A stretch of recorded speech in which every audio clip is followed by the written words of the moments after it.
Acidity क्यों होती है, इसके होने के क्या कारण होते हैं? HCl का सेक्रेशन बढ़ जाता है तो फिर हमको एसिडिटी की प्रॉब्लम होती है। प्रारंभिक दौर पे हम इसको बहुत हल्के में लेते हैं, लेकिन जब ये धीरे धीरे गंभीर होता जाता है प्रॉब्लम बढ़ती जाती है और फिर इससे कॉन्स्टिपेशन भी हमारा बढ़ता है। क्योंकि हमको सिर्फ अपने खान पान को और अपने आचार विचारों को नियमित करना पड़ेगा, मानसिक तनाव से दूर रहना पड़ेगा। नमस्कार, D5 चैनल हिंदी देख रहे दर्शकों का मैं वंदना स्वागत करती हूं। आज एक बार फिर हम जुड़े हुए हैं इलेक्ट्रो होम्योपैथिक के वरिष्ठ चिकित्सक डॉक्टर अनिल श्रीवास्तव जी से। डॉक्टर अनिल श्रीवास्तव, आपका बहुत बहुत स्वागत है हमारे इस प्रोग्राम में। मैं अपने सभी दर्शकों का स्वागत करता हूं और आभार व्यक्त करता हूं कि आपके चैनल के माध्यम से मैं बार बार अपने देशवासियों के बीच में आने का मुझे अवसर मिल रहा है। डॉक्टर श्रीवास्तव, वैसे तो सभी को पेट की कोई ना कोई बीमारी होती ही है, लेकिन आज हम बात करेंगे एसिडिटी की। तो सबसे पहले ये बताइए कि एसिडिटी क्यों होती है, इसके होने के क्या कारण होते हैं? जी वंदना जी, सवाल आपका बहुत ही अच्छा है और एटमॉस्फेरिक क्वेश्चन है। जो वर्तमान परिवेश में लोगों को एसिडिटी की एक कॉमन प्रॉब्लम होती है। होता क्या है कि जब हम भोज्य पदार्थ जो भी खाते हैं, जब वो हमारे माउथ पार्ट के आगे बढ़ता है, हमारे गले से नीचे स्टमक में जाता है, तो स्टमक में लगभग 2 से ढाई घंटे तक वो सिक्योर रहता है। होता यह है कि हमारे गैस्ट्रिक जो आमाशय की या स्टमक की दीवार है, उसमें छोटी छोटी गांठें होती हैं जिन्हें हम गैस्ट्रिक ग्लैंड कहते हैं। और सुनने में बड़ा अजीब सा लगेगा, लेकिन लगभग 3 करोड़ की संख्या में ग्लैंड्स होती हैं जो पूरे 24 घंटे में 3 से 4 लीटर तक गैस्ट्रिक जूस का सेक्रेशन करती है। इस गैस्ट्रिक जूस में लगभग 99% वाटर का सेक्रेशन है और 0.5% से लेकर के 0.9% तक HCl यानी हाइड्रोक्लोरिक एसिड का सेक्रेशन होता है और इसी को हम गैस्ट्रिक जूस कहते हैं। आमतौर से ये गैस्ट्रिक जूस या ये HCl का डाइल्यूट सेक्रेशन हमारे स्टमक में भोजन को 2 से 3 घंटे तक एक सुरक्षा प्रदान करता है, उसके चारों ओर एक लेयर बना लेता है। और ये एसिडिक लेयर होती है, अम्लीय लेयर होती है, जिससे भोजन को सुरक्षित रखने में, उससे बैक्टीरिया लेस बनाने में ये एक प्रकृति का अपना साधन है, उसका एक अपना तरीका है। लेकिन जब कभी भी ये गैस्ट्रिक जूस में HCl का सेक्रेशन बढ़ जाता है तो फिर हमको एसिडिटी की प्रॉब्लम होती है।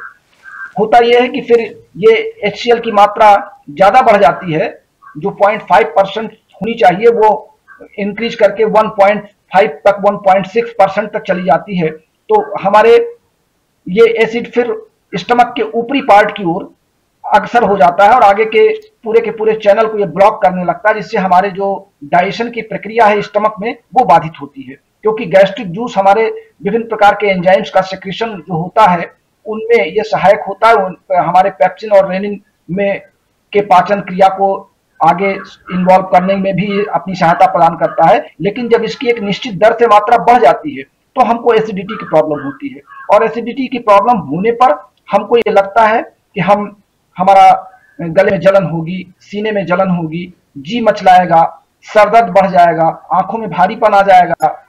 ये तमाम तरह की परेशानियां एसिडिटी के कारण होती हैं और फिर इससे कॉन्स्टिपेशन भी हमारा बढ़ता है। क्योंकि हमारे स्टमक में फिर भोजन सुपाच्य रूप से पच नहीं पाता है, तो वो आगे जब इंटेस्टाइन में, लार्ज इंटेस्टाइन तक पहुंचता है तो वहां पर उसका एक्सक्रेशन भी नहीं हो पाता, तो कॉन्स्टिपेशन भी इससे होने लगता है।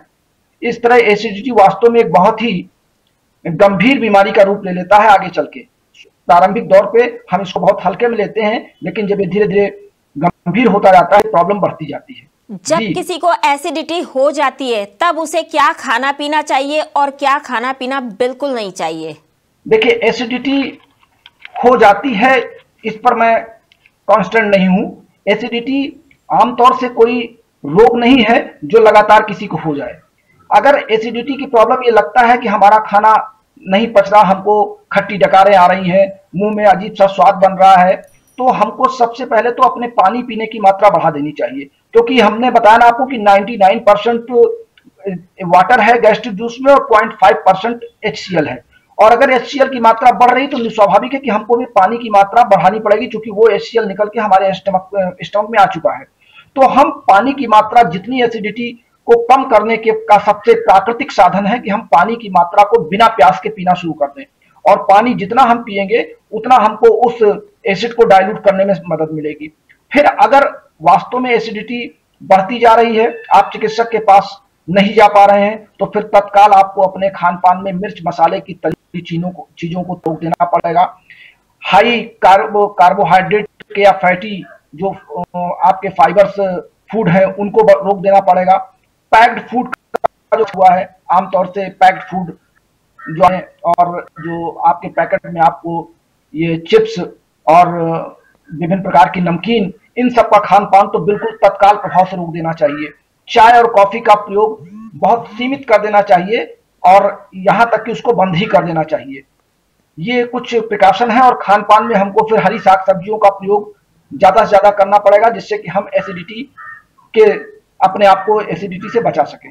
एसिडिटी जब किसी को हो जाती है तो क्या उसका सामान्य रूप से बचाव किया जा सकता है, उसको होने से रोका जा सकता है? जी जी, बिल्कुल बिल्कुल। एसिडिटी अगर आपको लगता है कि हम एसिडिटी के शिकार हो सकते हैं या होने वाले हैं या हम हैं, तो ऐसी दशा में हमको सिर्फ अपने खान पान को और अपने आचार विचारों को नियमित करना पड़ेगा। विशेष करके थोड़ा सा मानसिक तनाव से दूर रहना पड़ेगा और शारीरिक श्रम, जिसको बॉडी का फिटनेस कहते हैं, हम शारीरिक श्रम जितना करेंगे तो वो हमारे बॉडी का ब्लड सर्कुलेशन प्रॉपर रहेगा, तो हमारे स्टमक के आसपास जितनी वेन्स और आर्टरीज की दीवारें हैं उनमें भी ब्लड की सप्लाई प्रॉपर होगी, तो जो गैस्ट्रिक ग्लैंड है उनका सेक्रेशन प्रॉपर दर में होगा। क्योंकि गैस्ट्रिक ग्लैंड से निकलने वाला सेक्रेशन जो जब हाइपर हो जाता है, हाइपर शब्द हमारे यहाँ मेडिकल में हाइपर और हाइपो दो शब्द है।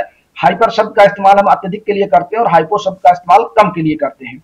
तो जब हाइपर हो जाता है यानी गैस्ट्रिक जूस का हाइपर सेक्रेशन होने लगता है, उस हाइपर सेक्रेशन को कंट्रोल करने के लिए हमारा ब्लड सर्कुलेशन प्रॉपर स्टमक के आसपास होना चाहिए और उसके लिए जरूरी है कि हमारा शारीरिक श्रम होना चाहिए। मानसिक चिंतन से हमको बचना चाहिए। लगातार अपने आप को पानी की मात्रा शरीर में देनी चाहिए, ताकि ब्लड में पानी की मात्रा बनी रहेगी तो प्रॉपर जाकर के गैस्ट्रिक ग्लैंड तक भी पानी की मात्रा बनी रहेगी। और पानी की मात्रा जितनी अधिक पिएंगे हम उससे अपने आप को रोक सकते हैं। खान पान में जैसा मैंने आपको बताया कि मिर्च मसाले की चीजों को हमें दूर रखना है।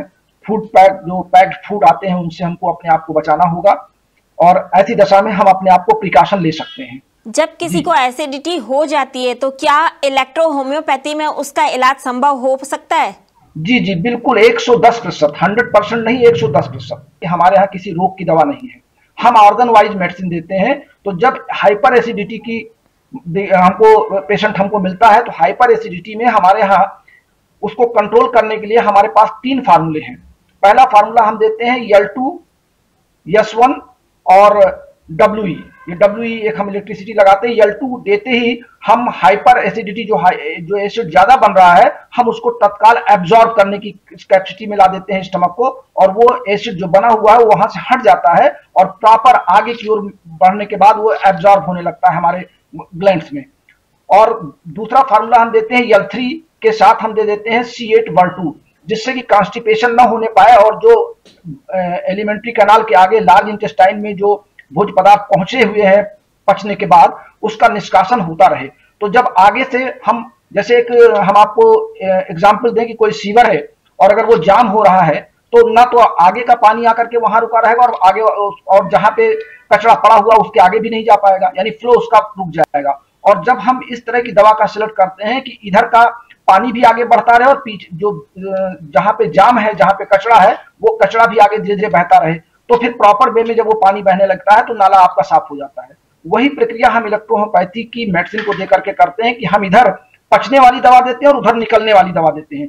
एक दवा हम जो पचने वाली L2, WE और S1 देते हैं, ये खाने के 10 मिनट पहले देते हैं, और L3 और C8Bar2 ये दवा हम देते हैं भोजन के तुरंत बाद, जिससे कि भोजन के तुरंत बाद की होने वाली जो क्रियाएं हैं वो हमारे बॉडी में बिल्कुल नियमित चलेंगी। तो हमारा पूरा का पूरा आहार नाल गले से लेकर के हमारे लार्ज इंटेस्टाइन तक जहां पर मल पदार्थ जाकर के इकट्ठा होते हैं, उन सब का निष्कासन और पाचन दोनों को हम सामंजस्य में बैठाते हैं और एसिडिटी के रोग से हम अपने आप को दूर करते हैं।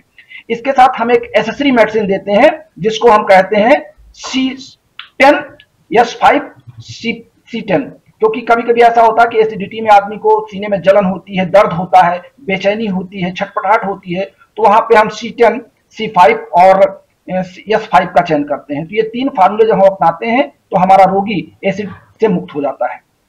और निश्चित रूप से हमारे इलेक्ट्रोहोम्योपैथी में ऑर्गन वाइज मेडिसिन हमने विभिन्न रोगों पर इसका नियंत्रण किया है। कई बार ये पता ही नहीं चल पाता है कि ये पेन एसिडिटी का है, तो कैसे इंसान पहचाने कि ये पेन एसिडिटी का है या ये एसिडिटी की वजह से हो रहा है? देखिए, एसिडिटी में जो पेन है वो पेन नहीं होता है, बल्कि एक तरीके की बर्निंग पेन होता है, जलन होती है, लगता है कि हमको कुछ गर्म, बिल्कुल गर्म। चूंकि एसिड क्या होता है, मैं आपको बताऊं कि जो HCl हमारे स्टमक में निकलता है, अगर उस HCl का एक ड्रॉप हम आपकी हथेली पे रख दें तो आपकी हथेली विद इन 1 सेकंड छेद करके नीचे से गिर जाएगी। यानी वो एसिड इतना तेज होता है, इतना कंसंट्रेट होता है कि जो हमारे, लेकिन वो हमारे म्यूकस मेम्ब्रेन को नहीं गला पाता है, क्योंकि प्रकृति ने हमारे स्टमक को म्यूकस मेम्ब्रेन से कवर्ड कर रखा है और म्यूकस मेम्ब्रेन पर HCl का या किसी भी हार्मोन या एंजाइम्स का कोई प्रभाव नहीं पड़ता है। इसी कारण हम देखिए मीट खा लेते हैं, मांस मछली खा लेते हैं, वो पच जाता है, वो भी मांस होता है, लेकिन हमारे आहार नाल की मांसपेशियां नहीं पचती हैं, उससे नहीं गलती है। ये प्रकृति ने अपनी एक अलग व्यवस्था कर रखी है। तो ये एसिड इतना खतरनाक होता है जो हमारे पेट में ही निकलता है, तो इसकी जो गर्मी है वो एक तरीके की हीट प्रोवाइड करती है, जिससे हमारे सीने के साइड में, छाती के आसपास, हमारे पीठ की तरफ, कंधे की तरफ ये जलन, बर्निंग पेन देता है। उस तरह का पेन नहीं देता जैसा कि हमारे किसी एब्सेस में या फोड़े में हो जाए या कोई दर्द चोट में हो जाए, बल्कि ये बर्निंग पेन होता है जिसमें उलझन बहुत होगी, घबराहट होगी, आदमी को लगेगा कि हम एक जगह वो बैठ नहीं सकता, उठ के इधर से उधर टहलने के लिए उसको बेचैनी होगी, ऊपर की ओर लगे कि हमको जी मचला रहा है, कुछ उल्टी हो जाए तो हमको कुछ राहत मिल जाए, वोमिटिंग होने से उसको राहत मिलती है, आंखों में बिल्कुल भारीपन होगा, आंखों से पानी आने लगेगा। ये तमाम ऐसे काज हैं जिससे पता चल जाता है कि ये हमारा एसिडिटी का ही लक्षण है और हमको ये पेन एसिडिटी का ही है। डॉक्टर अनिल श्रीवास्तव, आपने हमें बहुत ही अच्छी जानकारी दी। जानकारी देने के लिए आपका बहुत बहुत धन्यवाद। जी, आप सभी का बहुत बहुत धन्यवाद और आपके चैनल का भी धन्यवाद। अगले एपिसोड में आपसे फिर मुलाकात होगी, तब तक के लिए नमस्कार।